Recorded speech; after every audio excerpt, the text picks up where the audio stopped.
Hoje a gente vai aprender através da Bíblia, no livro de Gênesis, capítulo 37, aproximadamente até o capítulo 41, como transformar ameaças em oportunidades. E aí eu já começo te perguntando, como que você responde a uma crise? Como que você responde a uma situação em que você muitas das vezes não teve opção e você está passando por ela? A Covid-19 é uma crise que está acontecendo a nível de mundo. Já houve profecias que falaram que essa doença ela vai se tornar ainda um pouco forte em determinados lugares. A gente já começa a ouvir os repórteres falando que ela está voltando novamente. Ela está voltando em lugares que ela já tinha praticamente estado estabilizada. Ela começa agora de novo a ter novos casos. Então, como que a gente responde a isso? Lá em Gênesis 37, a gente começa falando sobre o patriarca José. Como que ele transformou essas ameaças que ele viveu em oportunidades. E usou, muito bem, fez uma boa colocação disso tudo como exemplo para a minha vida e para a sua hoje. Então, muitas das vezes eu quero dizer para vocês que nós deixamos de ver o sofrimento com uma perspectiva eterna. Por quê? Porque a gente tem que entender que em algum momento todos nós, eu, você, vamos enfrentar dificuldades, perdas, circunstâncias dolorosas, mas o nosso Deus, Ele sempre tem um propósito para as nossas vidas. A Bíblia diz que a vontade de Deus ela é boa, ela é agradável e é perfeita. E qual é o lucro que nós podemos tirar diante dessas situações, Nós temos aí como exemplo o próprio José, Louvado seja Deus. Hoje eu quero falar para vocês sobre 7 crises existenciais que aconteceram na vida dele. Primeiro, ele foi odiado pelos seus irmãos. E como filho favorito de Jacó, ele piorou as coisas ao dizer aos seus irmãos que eles iriam se curvar diante dele, quando ele teve aquele sonho, que a lua, o sol e a lua e as estrelas se curvariam diante dele. E também ele passou por uma situação de inveja, porque o pai fez uma túnica, mandou fazer uma túnica para ele. E essa túnica era muito bonita e tinha muitas cores. Por que Jacó fez isso? Jacó, na verdade, ele tinha uma preferência muito grande por José por 2 fatores importantes. Primeiro, que ele era filho da esposa que ele amava. Jacó trabalhou 7 anos para Labão por Raquel. E aí o costume daquela terra, lá em Padarã, era primeiro casar a mais velha. E aí na noite, no nupcial, quando ele acorda, ele estava do lado de Leia. Porém, ele trabalhou mais 7 anos e aí realmente, aos 14 anos trabalhados para Labão, ele agora tem a sua esposa. E essa esposa teve o seu primeiro filho, que foi José. É o seu primogênito. Então ele tinha essa primeira admiração, porque ele era fruto daquela que ele amava. José era fruto dessa esposa. Segundo, José era muito obediente. Os irmãos de José sempre estavam cometendo atrocidades, rebeldias, eram jovens desobedientes. E José alertava ao seu pai sobre tudo que acontecia, ao averiguar a atitude dos seus irmãos. Isso causou uma grande inveja. E aí depois a gente tem como segundo ponto, que ele é lançado, em um poço. E apesar de desamparado, ele se lembrou da promessa de Deus para o futuro. Isso significava o quê? Que o Senhor não permitiria que ele morresse. Por quê? Porque a vontade de Deus é boa, é agradável, é perfeita. Eles ali venderam ele, depois de ter jogado ele no poço, para uma comitiva ismaelita que conduziu ele ao Egito e vendeu como escravo. Depois, como vendido em terceiro lugar como escravo pelos seus irmãos, em vez de se rebelar contra quem capturou, quem enviou, quem fez, não, José aproveitou da situação e aprendeu sobre o que é a cultura egípcia, e a linguagem, que com certeza iria favorecê-lo no futuro quando ele se tornasse governador. mesmo sem ele saber o propósito que o nosso Deus tinha para a vida dele. Mas ele aprendeu cultura, linguagem e obediência ali no Egito, confiando de que Deus tinha um propósito. Assim como Deus tem um propósito para a sua vida hoje, você que vai ouvir este áudio. A Bíblia diz que todas as coisas cooperam para o bem daqueles que são chamados pelo decreto de Deus. Em quarto lugar, ele é forçado a trabalhar como escravo para Potifar, chefe da guarda pessoal de Faraó. Lá ele aprendeu também como uma família egípcia funcionava. Embora como hebreu e um escravo, José foi considerado inferior. Ele obteve o conhecimento sobre como gerenciar uma casa grande e próspera. Mesmo ele sendo escravo, ele era um bom administrador.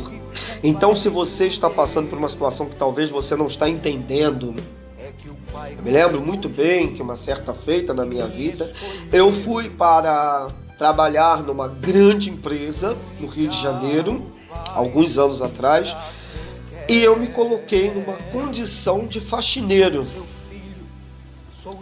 Eu fui numa condição de faxineiro e Deus me honrou naquele lugar. E o cargo que eu obtive ali durante muitos anos foi de promotor, ganhando um salário muito bom, com todos os benefícios que a empresa poderia oferecer. Então eu quero te dizer também neste dia que Deus ele te levanta do monturo e coloca entre os príncipes, porque esta é a função de Deus, abençoar aqueles que são fiéis. E aí depois você tem o alvo, né? Louvado seja Deus, ele foi o alvo, né, de sedução pela mulher de Potifar. Apesar do custo, José permaneceu fiel. Sejamos fiéis a toda a prova. Através desta crise, José descobriu, meus irmãos, sua própria força para resistir à tentação e demonstrou a profundidade de sua devoção a Deus. Muitas das vezes nesta vida nós estamos sendo observados. Ontem mesmo eu estive conversando com Deus a respeito disso. Somos observados, somos criticados, julgados, mas não podemos perder o foco. O nosso alvo é Cristo. E outra, mais fiel é Deus, que não nos deixará ser tentado além das nossas forças. Está escrito lá no livro de Tiago, e com a tentação nos dará também escape. Então, se você está sendo vítima de alguém que está esperando a sua queda, só ore por ele, por ela.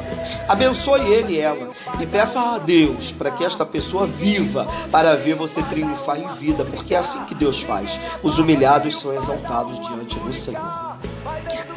Depois ele também, como sexta colocação, ele é enviado, né, para a prisão injustamente, porque não cedeu ao pecado de cair em sexo, prostituição com a esposa de Potifar. E ele ali recusou os avanços daquela mulher de Potifar. Mesmo que José foi injustiçado, que você seja injustiçado, ou que eu seja, nós devemos o quê? Sermos obediente às autoridades e tratar, né, as pessoas com gentileza. Em momento nenhum a gente escuta falar que José se rebeliou contra Deus ou contra Potifar, mas ele permaneceu fiel e por mais um tempo ele ficou na prisão.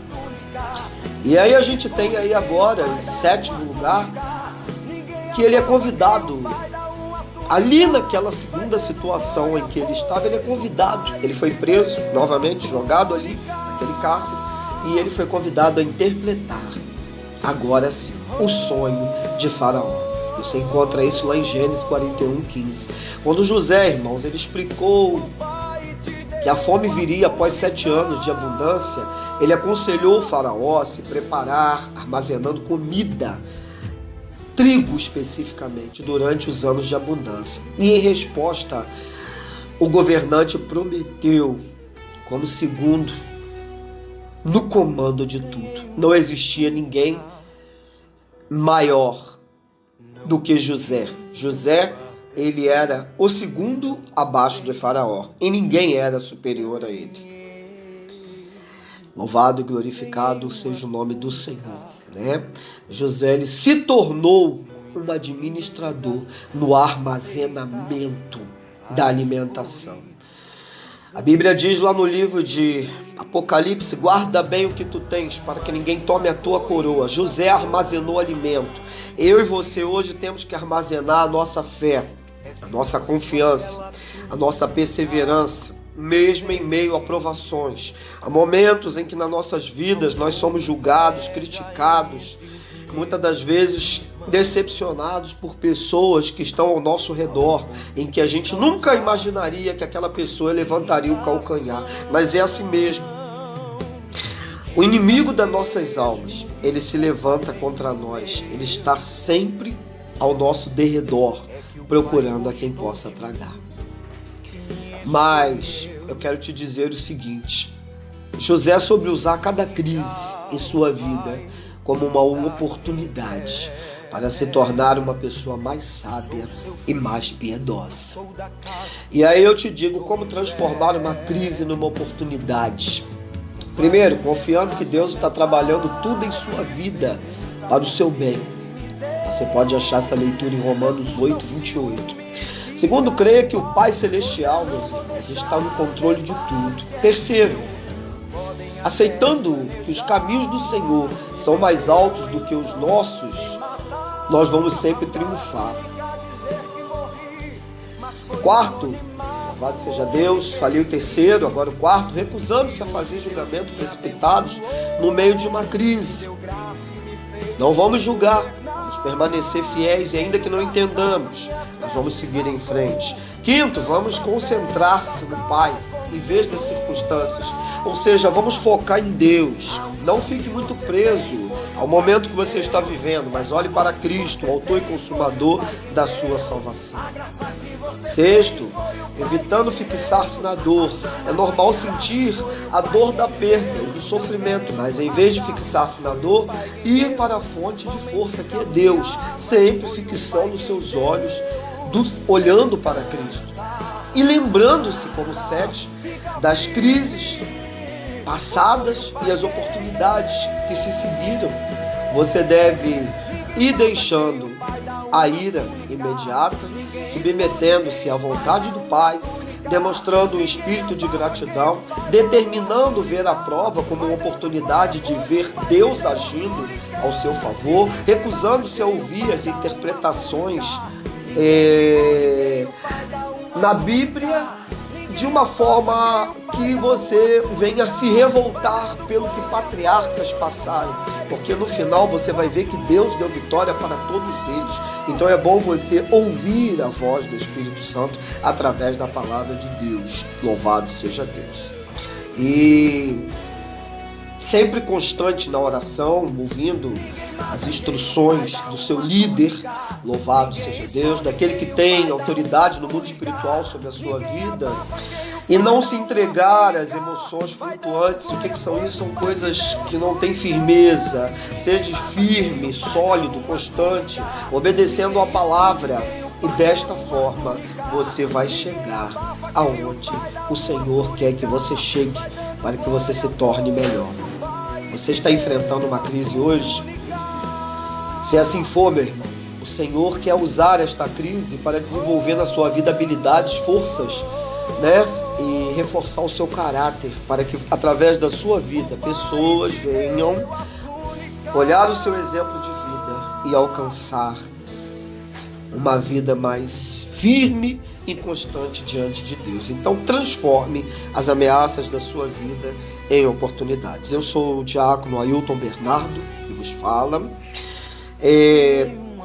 Se inscreva no nosso canal, curte, comente, porque vidas precisam ouvir e aprender o amor e o cuidado de Deus. Que Deus vos abençoe em Cristo Jesus.